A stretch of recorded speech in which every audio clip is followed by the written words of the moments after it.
Esse é o programa Interação em Pauta. Hoje nós estamos com um assunto muito importante. Nós vamos falar sobre tatuagens, os mitos, religiosidade, tudo que envolve esse mundo. E para falar sobre esse tema está aqui conosco o Ronaldo Sampaio, piercing profissional desde 98. Seja bem-vindo, Ronaldo. Obrigado, Celso. Bom dia a todos. Ronaldo, você é um dos pioneiros na aplicação profissional do piercing e também em outras formas alternativas. O que são essas outras formas alternativas? É que assim, Celso, o piercing literalmente tem várias partes do corpo que a gente pode trabalhar, né? Orelha, face, oral, tronco, membros inferiores, então envolve várias técnicas, né? Foi como eu disse, é um universo.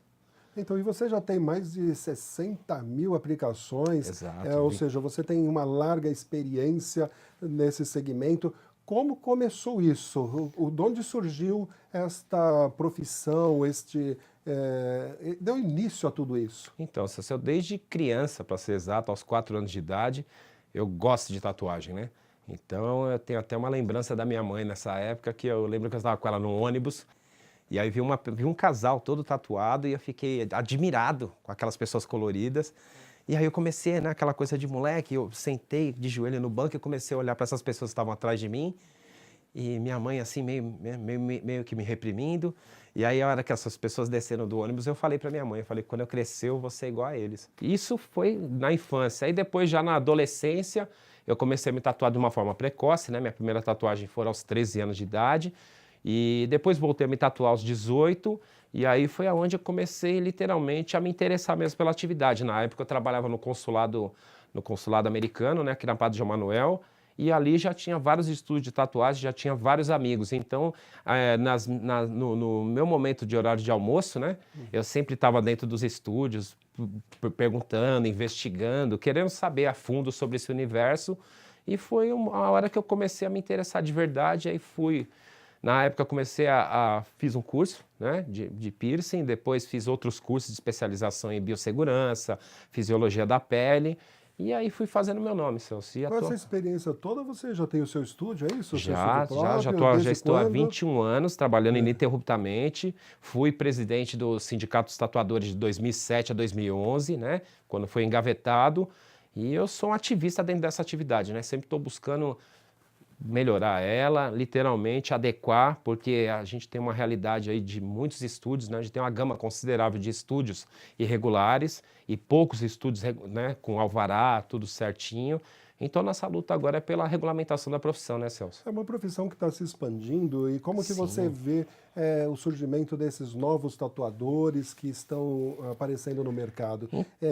Estão preparados para estar exercendo a profissão? Olha, na realidade, Celso, eu vejo até como um fator positivo, entendeu?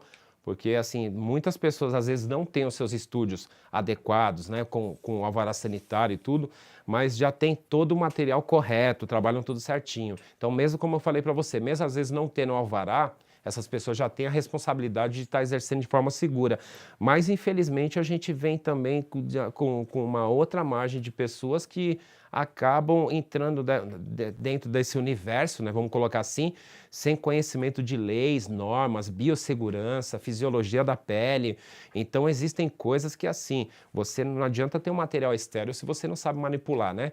E a gente tem o risco de transmissão e aquisição de doenças transmissíveis, né? Então, a gente tem que tomar um cuidado realmente com isso, principalmente as pessoas que procuram esse tipo de prestação de serviço, né? E tem escolas, tem um preparo, tem estudos para que esse profissional ele possa estar se reciclando, ele possa estar se aperfeiçoando? Então, Celso, para ser exato, Celso, desde 2011 eu faço um trabalho de intercâmbio, né, junto com profissionais internacionais, onde nós fazemos congressos, nós fazemos workshops para atualização dessas pessoas. E ao mesmo tempo também eu trabalho numa escola, né, que chama Escola de Arte Body Art Lado B, que é uma escola que ela já vem voltada à capacitação, desde a parte artística, a parte técnica, tecnológica, e nós trabalhamos também em parceria com hospitais, com médicos, né? para ajudar em tudo isso. Então você pode dizer que desde o 98, quando você começou, pioneiro Sim. nesse trabalho, até hoje, houve uma evolução? Faz uma comparação. Absurdo essas, porque assim, antigamente, o tatuador ele tinha que soldar a própria agulha, um exemplo, né?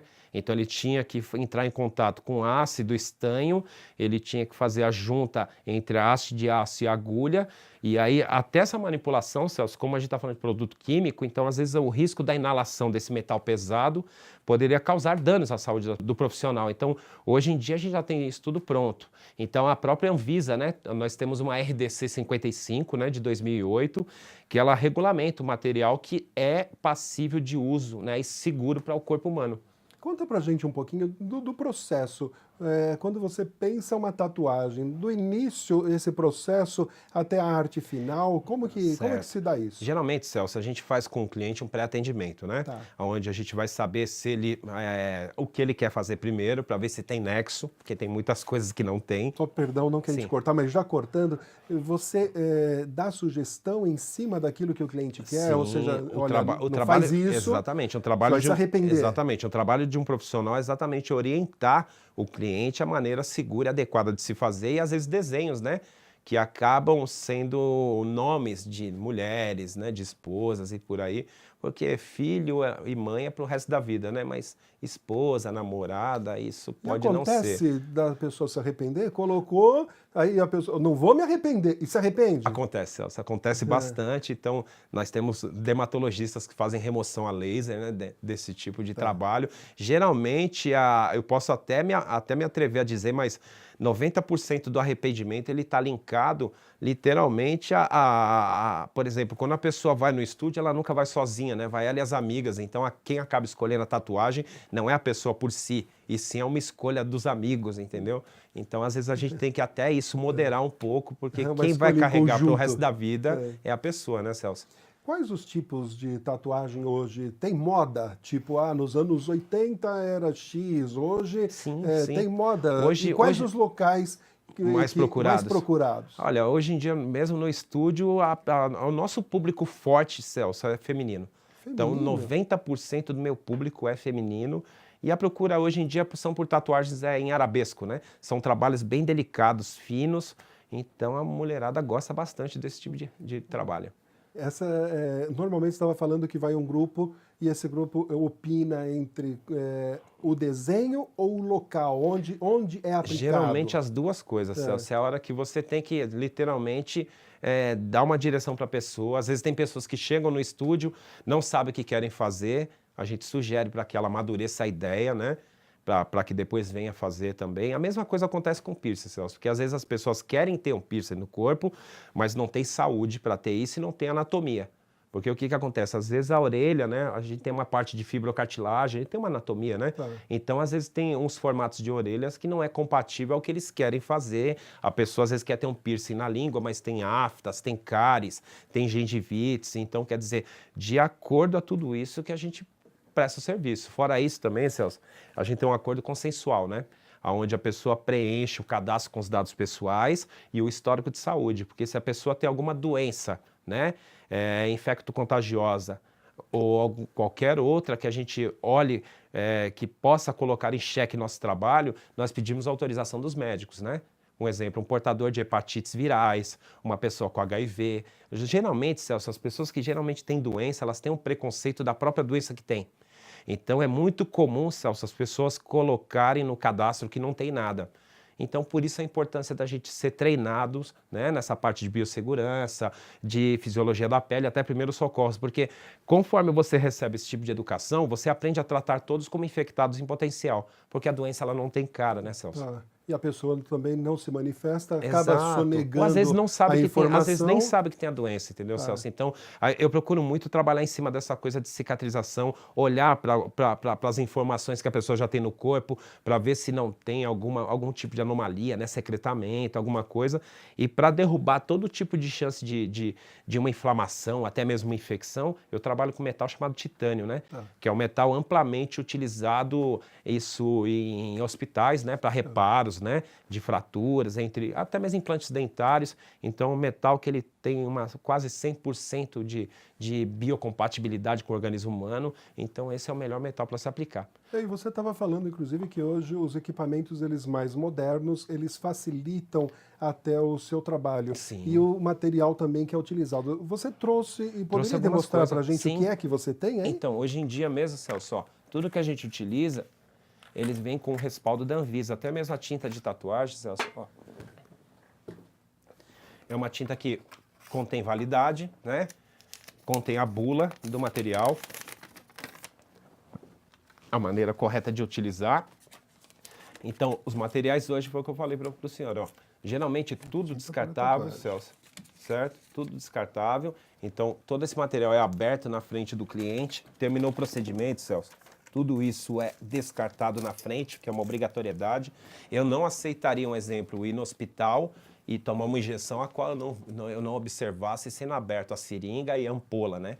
Então, eu acho que, assim, é direito do interessado em ter uma tatuagem, um piercing, ver a abertura toda desses materiais. Porque, assim, um tatuador e um perfurador, Celso, ele não pode jamais prescrever ou indicar nenhum tipo de medicamento, né? Não somos médicos. O que nós fazemos são sugestões de como manter o local limpo, pomadas que não tem tarja vermelha e até mesmo no quesito piercing, Celso, quando a gente termina de aplicar um piercing, como eu mostrei para você, data de validade, tudo certinho, a gente também entrega um laudo do metal, porque se a pessoa precisa fazer, Celso, uma ressonância ou até mesmo uma cirurgia invasiva, né, usando eletrocautério, aquele bisturi elétrico, ela não precisa retirar o piercing porque o metal tem garantia, né? Ninguém vai tirar um pino do fêmur ou da tíbia porque vai fazer uma cirurgia, porque os médicos têm documento do tipo de titânio que está utilizando, platina.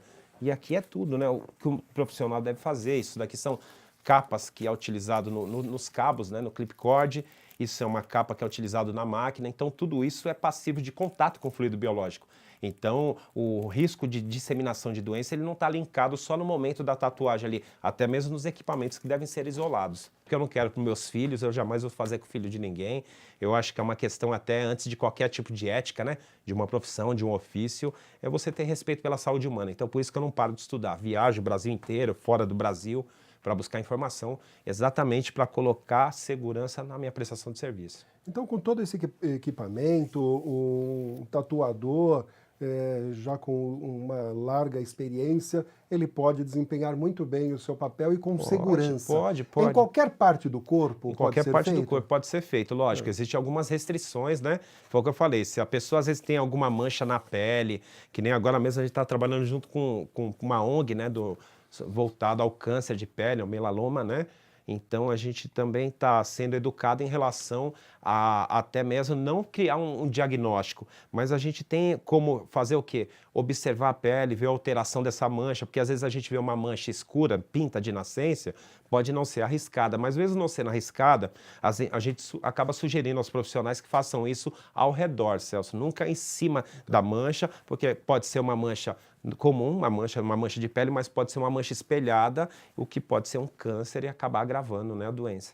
Nós temos uma pergunta de um telespectador nosso que nos mandou. Certo. Ainda dói fazer tatuagem? Sim. Usa-se anestesia? Não, Celso, de dói maneira fazer alguma. tatuagem? Dói. Algumas áreas dói sim. É um procedimento, né, que assim, já transcende aí, são milhares de anos. Então a gente ainda não tem essa tecnologia indolor, né? E nós também não temos o direito de usar anestésico. Então, por quê? Porque tem pessoas que podem ter a alergia à composição desse anestésico, né, Celso? Você pode acabar tendo choque anafilático em maca. Então isso é muito arriscado. Então, o que a gente pede para a pessoa é para que um dia antes, 2, 3 dias antes, se alimente bem, né? Frutas, legumes, verduras e relaxa para fazer o trabalho. O seu estúdio está onde? Eu estou localizado ali na Rua Turiaçu, número 735, em Perdizes, na frente do Bola de Neve.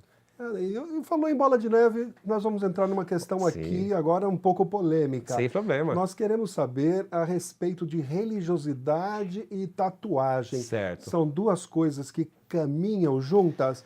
Espera, você não vai responder agora, porque nós vamos fazer um pequeno intervalo e nós já voltamos com o Ronaldo Sampaio falando a respeito de tatuagem, mitos, e ele vai falar também sobre religiosidade já.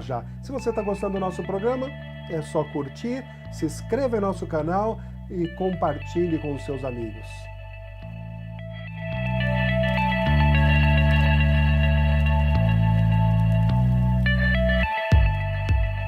Se você está gostando desse programa, se inscreva em nosso canal e mande suas críticas e sugestões de pauta para nós, através do Twitter, @InteraçãoPTB. E não deixe de curtir.